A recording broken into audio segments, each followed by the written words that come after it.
أنا عايز أعرف أنت بأنهي منطق ما تلاقيش شِق الجملة فيه فعل وتروح تختار if أو should. ده أنت يبقى قلبك جاحد يا جدع. تقول لي أُمّال أختار مين؟ أقول لك يا where يا إما had. طيب في فرق ما بينهم؟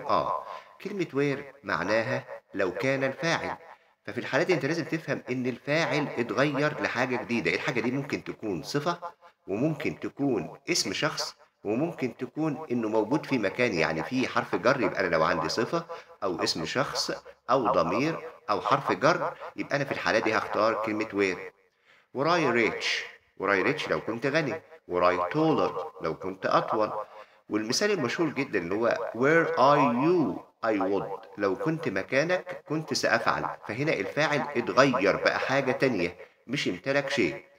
إنما لو الفاعل موجود وراه شيء هو بيمتلكه، يبقى في الحالة دي إحنا بنستخدم كلمة had في أول الجملة بمعنى لو امتلك، وبتكون برضه بديل لif.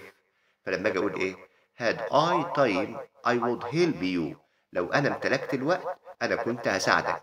يبقى يا جميل خلّيك عارف ما عندكش فعل في شِق الجملة الأولاني، يبقى أنت هتختار يا إما where يا إما had.